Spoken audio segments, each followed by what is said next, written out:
इतनी गर्मी में बैठ के वीडियो बनाना पड़ रहा है और उसके बावजूद एंटरटेनमेंट मूवी के थ्रू मिला नहीं। एंड मेरी सरदर्द की गोली तैयार रखना, क्योंकि ये वीडियो बनाने के बाद मैं सरदर्द की गोली खा के सोना चाहूंगा। तो भाई स्वागत है आपका, वेलकम टू दी जंगल के रिव्यू में नहीं, एक डिस्कशन करेंगे। और इस वीडियो में आपको welcome to the jungle movie से कोई भी वीडियो देखने को नहीं मिलेगा, कोई भी क्लिप देखने को नहीं मिलेगा, और ना ही मैं किसी फोटो का यूज करूंगा। और उसका रीजन सिंपल है, क्योंकि मैं इस वीडियो में उस मूवी के भर के काले चिट्टे खोलने वाला हूं। एंड भाई मानना पड़ेगा, मतलब अपने अहमद खान काफी बेहतरीन उम्दा डायरेक्टर हैं, जिन्होंने वेलकम टू दी जंगल जैसी मूवी बनाई। मतलब मूवी की स्टोरी कुछ इस प्रकार है, उनको मूवी में एक नकली मूवी की शूटिंग करनी है जो इतनी ज्यादा वाहियात बने कि उसको लोग देखने तक न जाए। एंड वो उस यूनिवर्स में उस टाइम पर इतनी ज्यादा फ्लॉप हो जाए कि जिसने उस पिक्चर में पैसा लगाया है उसके घर पे इनकम टैक्स की रेड पड़ने से बच जाए। एंड बूम भाई, अपने अहमद खान ने और इसके मतलब इस मूवी के मेकर्स ने इस चीज को सीरियसली ले लिया। एंड उन्होंने मूवी में तो नहीं, लेकिन उन्होंने रियल लाइफ में इतनी वाहियात, बकवास और घटिया मूवी बनाई है। इस कदर बर्बाद हुआ है ना भाई, 3.5 घंटे तो नहीं, लेकिन 2 घंटे 50 मिनट के आसपास की ये मूवी है। और इसके फर्स्ट हाफ में ही मुझे ऐसा लग रहा था कि भाई ये पिक्चर कब खत्म होगी, इंटरवल कब आएगा एंड कब मैं उठ के थिएटर में से बाहर जाऊं। भाई मूवी नहीं, टॉर्चर है, टॉर्चर। एंड मूवी में कितने इस मूवी में एक्टर देखने को मिले, लेकिन उनकी एक्टिंग भाई क्या ही बताऊं, इतनी घटिया गंदी एक्टिंग मैंने कभी नहीं देखी भाई, कभी नहीं देखी।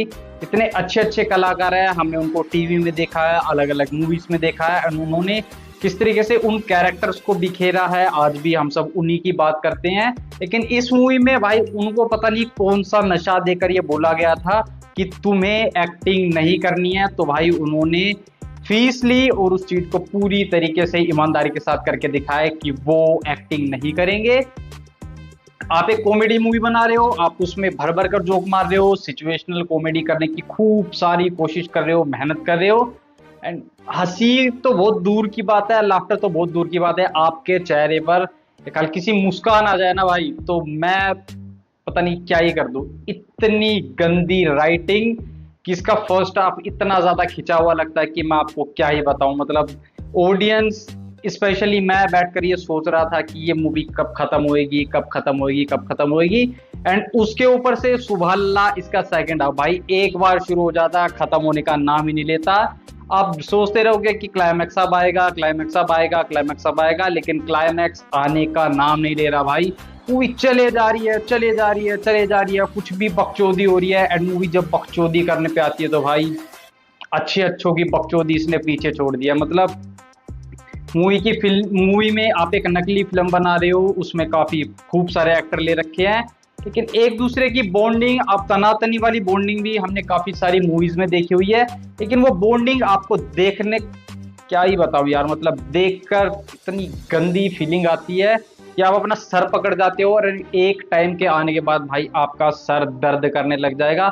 लिटरली आप मूवी छोड़कर अपना फोन निकालोगे एंड उसमें कुछ ना कुछ ऐसा देखने की कोशिश करोगे जिससे वो थोड़ा सा सर का दर्द, वो थोड़ा सा स्ट्रेस एंड वो जो अजीब तरीके, गंदी तरीके की जो फीलिंग आ रही है ना, वो सारी चीजें देखकर उनसे थोड़ा रिलैक्स करने की आप कोशिश करोगे। खैर ये तो थी वो सारी भड़ास जो मैं वहां पर बैठा बैठा वो पूरी तरीके से फील कर रहा था। अब बात कर लेते हैं अपने welcome to the jungle actual review होता है उसके बारे में बात कर ले। तो वेलकम टू दी जंगल अपनी इस फ्रेंचाइजी का तीसरा पार्ट है।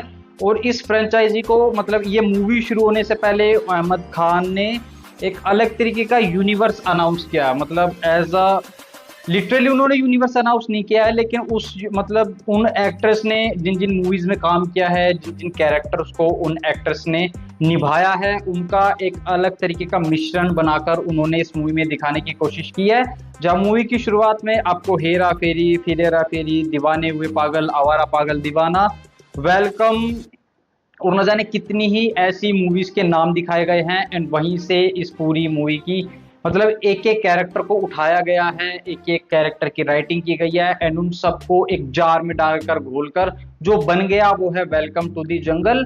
एंड जंगल के नाम पर वो क्या दिखा रहे हैं, मतलब आपको पहाड़ देखने को मिल जाते हैं, वादियां देखने को मिल जाती है, लेकिन उन वादियों में, उन जंगलों में जानवर भी होते हैं, जैसा इन्होंने अपने ट्रेलर में दिखाया था, लेकिन वैसा हमें कुछ भी देखने को नहीं मिला। एंड जो अपनी हेरा फेरी 3 का आइकॉनिक सीन है ना, अपने जॉनी लीवर साहब और गोरिल्ला के बीच, उस सीन को इन्होंने इतना गंदा ट्रोल किया है ना भाई, इतनी गंदी, मतलब क्या ही बताऊं यार। आप पिक्चर देखोगे आपको उल्टी आएगी, गाली देने का मन करेगा, और एक टाइम पर आपको ऐसा लगेगा कि मैं फर्श पर लेट जाऊं और अपने आप को इतनी बुरी तरीके से पीटूं कि उस टॉर्चर की बजाय ये टॉर्चर मुझे ज्यादा अच्छा लगे। जो आगे बढ़ते हुए इस मूवी की स्टोरी के बारे में जान लेते हैं। अब हालांकि मूवी में कोई स्टोरी है नहीं, लेकिन फिर भी मैं आपको थोड़ा सा सिनॉप्सिस दे देता हूँ। तो मूवी की स्टोरी शुरू होती है एक बिजनेसमैन से, एंड उस बिजनेसमैन का दोस्त है एक पॉलिटिशियन जो फिलहाल सरकार में है। वो उसको टिप देता है कि आने वाले इलेक्शन में अगर वो हार जाते हैं तो उनके घर पर इनकम टैक्स और ईडी की रेड पड़ेगी, और जो वो इतने सालों से टैक्स चोरी करके पैसा बचाया हुआ है वो सारा का सारा वो ले जाएंगे। एंड उसको बचाने के लिए उसे कुछ ऐसा करना होगा जिससे वो अपने बिजनेस को, अपने पैसे को, अपनी मनी को थोड़ा लॉस में दिखा सके। और इसी के चलते जॉनी लीवर साहब उसको एक आइडिया देते हैं कि वो एक फ्लॉप पिक्चर बनाए जिसमें वो खूब सारा धड़ल्ले से पैसा लगाए। एंड उस मूवी का बजट होता है 2000 करोड़, जिसके लिए वो अक्षय कुमार को हायर करते हैं, जो एक टाइम पर काफी बड़ा एक्टर था, जैसा कि वो रियल लाइफ में भी हैं। लेकिन आज की डेट में वो भोजपुरी सिनेमा में काम कर रहे हैं, कुछ घिसे पिटे रोल कर रहे हैं। एंड उनको पैसों की जरूरत है और इनको एक एक्टर चाहिए जो कम पैसों में इनकी मूवी में काम कर दे, क्योंकि इनके पास पैसा इतना सारा है कि ये किसी को भी ला सकते हैं। तो ये उनको साइन कर लेता है। उसके बाद इस मूवी में हमें उदय शेट्टी और मजनू के भाई भी देखने को मिलते हैं, जिनका नाम है येड़ा अन्ना और रोमियो। एंड येड़ा अन्ना का कैरेक्टर उन्होंने दीवाने हुए पागल से उठाया, आवारा पागल दीवाना से उठाया हुआ है। एंड वो जो नोस्टैल्जिया था, वो जो सुनील शेट्टी साहब ने उस टाइम पर वो कैरेक्टर निभाया था, भाई कैसे बेड़ा गर्क मारा जाता ना अपने ही कैरेक्टर को, वो उन्होंने इस मूवी में करके दिखाया है। एंड अहमद खान ने उसमें 4 चांद लगाने में कोई कसर नहीं छोड़ी है। तो ये दोनों भी उस मूवी में कूद पड़ते हैं। एंड परेश रावल, अपना राजपाल यादव और श्रेयस तलपड़े इस मूवी के डायरेक्टर है, कैमरामैन है, राइटर है, डायरेक्टर, सब कुछ वही है। और इस मूवी में मुझे यशपाल शर्मा और क्या नाम, मुकेश तिवारी, तुषार कपूर, दलेर मेहंदी, लारा दत्ता और पता नहीं कितने, हाँ, कीकू शारदा और अभिषेक कृष्णा, ये इस मूवी में क्यों है मुझे नहीं पता भाई। इनके मुंह से डायलॉग डिलीवरी, कितनी बढ़िया डायलॉग डिलीवरी करते हैं ये, लेकिन इस मूवी में डायलॉग ही नहीं दिए गए, पता नहीं क्यों है। मूवी में मुश्किल से मुश्किल 1 या 2 डायलॉग होंगे इनके पास, क्योंकि स्टार कास्ट इतनी लंबी है, सबको थोड़ा थोड़ा टाइमिंग भी देना है, स्क्रीन टाइम देना है। एंड इनको डायलॉग ही देने भूल गए। श्रेयस तलपड़े इस मूवी में क्या कर रहा है मुझे नहीं पता। इतनी बढ़िया कॉमेडी टाइमिंग वाला बंदा है, इतनी अच्छी अच्छी मूवीज में उन्होंने काम किया है, लेकिन उसके बाद इस तरीके का काम भाई उनके पर्सनैलिटी को कितना ज्यादा डाउनग्रेड करता है वो हमें इस मूवी में देखने को मिलता है। कीकू शारदा और कृष्णा भाई टीवी पर कपिल शर्मा शो में कितनी बेहतरीन एक्टिंग करते हैं, उनका परफॉर्मेंस देखकर आपका दिन बन जाता है। लेकिन इस मूवी में भाई क्या कर रहे हैं, क्यों कर रहे हैं, कैसे कर रहे हैं, कुछ समझ नहीं आ रहा, बस मूवी में हैं। और उसके बाद अपने मुकेश तिवारी और यशपाल शर्मा भाई, उनको भोजपुरी स्टार बनाकर लाया गया है। उनके मुंह से आप एक सिंगल डायलॉग तक नहीं सुनोगे। एंड पता नहीं वो भी इस मूवी में क्या कर रहा है। उसके बाद हमें इस मूवी में लारा दत्ता देखने को मिलती है, वो कब आती है, कब चली जाती है, कहाँ गायब हो जाती है, कुछ पता नहीं है भाई। खैर कास्ट की बात हम बाद में करेंगे, वापस आए मूवी की स्टोरी पर। तो परेश रावल सर उनको बताते हैं कि उनकी मूवी आर्मी वाली है, तो उनको थोड़ी ट्रेनिंग वगैरह करनी पड़ेगी, जिसकी ट्रेनिंग के लिए वो लारा दत्ता को लाते हैं। उसके बाद वो 10-15 दिन की ट्रेनिंग करते हैं। उसके बीच हमें काफी सारी सिचुएशनल कॉमेडी देखने को मिलती है। मतलब करने की तो उन्होंने खूब सारी कोशिश की है, लेकिन हंसी आपको आती नहीं। एंड फिर ट्विस्ट जब आता है, जब उस प्रोड्यूसर का, मतलब वो जो बिजनेसमैन है, उसके घर पर सचमुच रेड पड़ जाती है। एंड वो इनकम टैक्स वाले उसका सारा का सारा पैसा ले जाते हैं। एंड दूसरी तरफ जॉनी लीवर उस सारे के सारे पैसे को बर्बाद कर चुका होता है, और यही उनका प्लान था ओरिजिनली। लेकिन ट्विस्ट यहाँ पर तब आता है जब वो प्रोड्यूसर जॉनी लीवर को फोन करके ये बोलता है कि अब सिर्फ वो मूवी ही है तो उसको दोबारा से अमीर बना सकती है, और अब उन्हें ऐसी मूवी बनानी होगी जो छप्पड़ फाड़ कर पैसा कमाए। वो भी उनको सिर्फ 1 दिन की शूटिंग कंप्लीट करनी है, और वो 1 दिन की शूटिंग कंप्लीट करने के लिए वो कहाँ जाते हैं, आज़ादगंज में।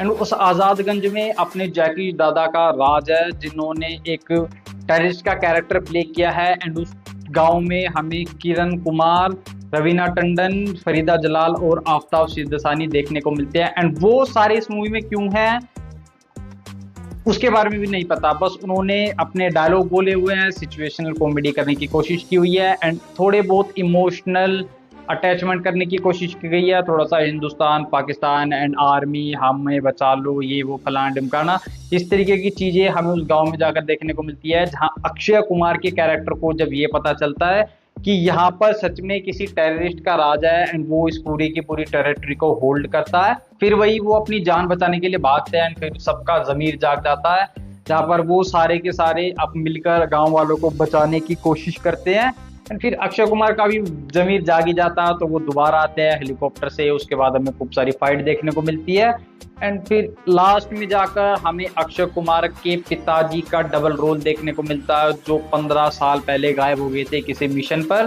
तो अक्षय कुमार का ही हमें एक डबल रोल देखने को मिलता है एंड इस पूरी मतलब 2 घंटे 50 मिनट की मूवी में मुझे पता है कितनी बार हंसी आई, सिर्फ एक बार। वहां पर भी उन्होंने थोड़ा सा अलग तरीके की कॉमेडी की हुई है, मतलब काफी सालों बाद वो एक ऐसी जगह जाते हैं जहां पर हमारे इंडियन आर्मी जो 15 साल, इंडियन आर्मी के जवान जो 15 सालों से गायब थे, वो किसी तय खाने में से निकलते हैं एंड उन जो इंडियन आर्मी के जवान है वो पता है कौन कौन है, महाभारत से अर्जुन, कर्ण, दुर्योधन, और जब वो जो पूरा माहौल है, वो जो सिचुएशन है, वहां पर थोड़ी सी कॉमेडी जरूर से की गई है एंड वो देखकर मुझे खूब सारी हंसी आई, मैंने उस पल को काफी ज्यादा एंजॉय किया।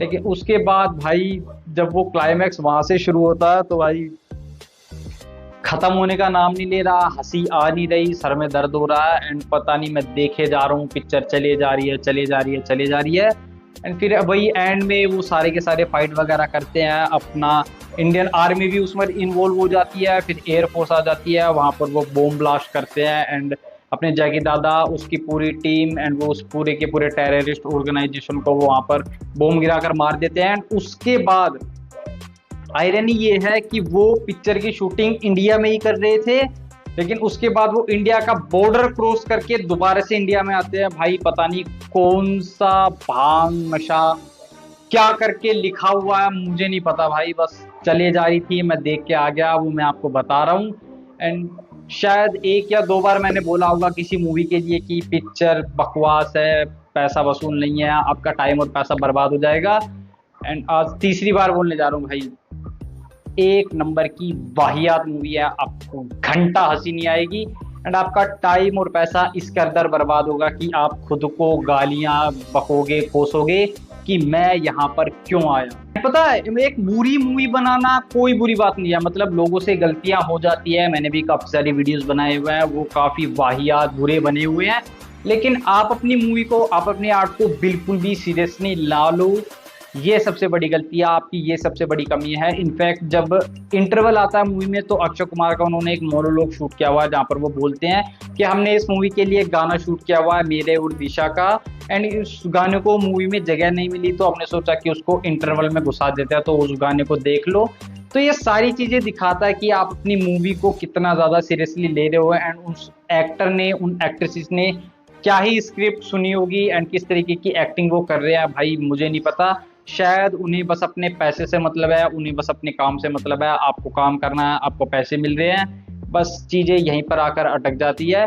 और यही मेरी अक्षय कुमार सर से सबसे बड़ी कंप्लेंट रहेगी कि उनकी कॉमेडी टाइमिंग भाई दूसरा बॉलीवुड में कोई मैच नहीं कर सकता, लेकिन उसके बावजूद आप इस तरीके की मूवी कर रहे हो, अपनी ही कल्ट क्लासिक उम्दा लेवल की मूवीज का आप मजाक बना रहे हो, तो भाई आपको जरूर से सोचना चाहिए। एंड ऑडियंस एक एंटरटेनमेंट पाने के लिए अपने पूरे महीने 1.5 महीने वीक के स्ट्रेस को भुलाने के लिए सिनेमा घरों में जाती है एंड उसके बाद अगर उनको इस तरीके की मूवी, इस तरीके का टॉर्चर मैं बोलूँगा देखने को मिले, तो भाई आपके मूवी बनाने पर, आपकी कॉमेडी टाइमिंग पर, आपके एक्टर होने पर काफी सारे क्वेश्चन मार्क जरूर से खड़े होते हैं। खैर अब इन्होंने बना ही दिया तो हम क्या ही कर सकते हैं। बाकी मैं कहूँगा कि मूवी का म्यूजिक मुझे ठीक ठाक लग रहा है, मैं इसके गाने 2-3 बार लूप पे सुन ही रहा हूँ, तो मूवी का म्यूजिक मैं कहूँगा सही है। एंड दिशा पटानी, जैकलिन फर्नांडिस, इनको मूवी में एक ग्लैमर दिखाने के लिए रखा गया है एंड आप समझदारी हो गए कि किस तरीके का ग्लैमर हमें इस तरीके की मूवीज में देखने को मिलता है एंड भरपूर दिशा पटानी का उन्होंने काफी अच्छे से यूज़ किया हुआ है। बाकी तो भाई मूवी टॉर्चर ही है भाई, जाओ ना जाओ तुम्हारी मर्जी है, मैंने अपना बता दिया। लाइक कर देना, शेयर कर देना, वीडियो अच्छा लगा हो तो अपने मतलब सब्सक्राइब कर देना। बाकी मिलूंगा आपसे अगली वीडियो में, तब तक के लिए खुश रहिए, पेड़ लगाते रहिए और देखते रहिए रिएक्शन टाइम। सर दर्द की गोली लाओ यार मेरी।